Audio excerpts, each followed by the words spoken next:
Mill परिसरात जागृत देवस्थान गजानन महाराज मंदिरात प्रकट दिनानिमित्त भव्य भंडारा महाप्रसाद वाटप।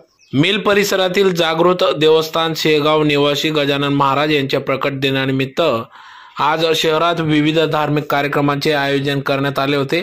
त्यानिमित्तानेच आज दिनांक 20 फेब्रुवारी 2025 रोजी सकाळपासूनच या ठिकाणी मिल परिसरातील श्री गजानन महाराज मंदिरात भाविक भक्तांनी मोठ्या संख्येने उपस्थित राहून श्री गजानन महाराज यांचे दर्शन घेऊन या ठिकाणी महाप्रसादाचा लाभ घेतला। ज्यात प्रामुख्याने यावेळेस धुळे शहर आमदार अनुप अग्रवाल, माजी सभागृह नेते अमोल उर्फ बंटीभाऊ मासोडे, माजी नगरसेविका सुरेखाताई ओगले, सौ कविताताई शीतलकुमार नवले, इंजिनियर शीतल नवले, श्रीमती आशाबाई पाटील, सामाजिक कार्यकर्ते तुषार नवले, पैलवान जितूभाऊ विखे, विकासभाऊ बाबर, सदाभाऊ सोनवणे, श्रम राज्याचे संपादक अतुल पाटील, जालिंदर जाधव, दयाराम पाटील, नानाभाऊ महाले, दादाभाऊ महाले, गोपाल चौधरी, सुनील डापसे, गोविंदा सोनवणे आदी सर्व पदाधिकारी यांच्यासह या ठिकाणी श्री गजानन महाराज यांचे दर्शन घेण्यात आले। त्यानंतर या ठिकाणी महाप्रसाद वाटप करण्यात आला। यावेळेस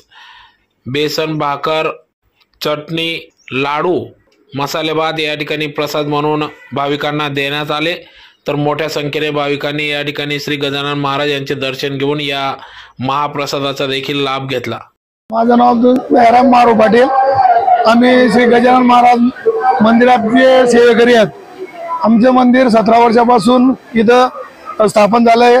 तरी दरवर्षाला प्रमाणे आम्ही यावर्षी आमचे अध्यक्ष विठ्ठलराव मराठे वारल्यामुळे 3 दिवसाचा कार्यक्रम ठेवला। तरी या पहिल्या दिवशी 18 तारखेला पारायण ठेवलं 1 दिवसाचं व 2 दिवस मारुती आव्हान म्हणून होम केला व आज पूर्णाहुती झाली। त्यानंतर प्रगट दिवस साजरा होतोय। तरी सर्व भाविकांनी प्रसाद घेऊन जातात। कमीत कमी 10,000 भाविक आमचे प्रसाद घेऊन जातात।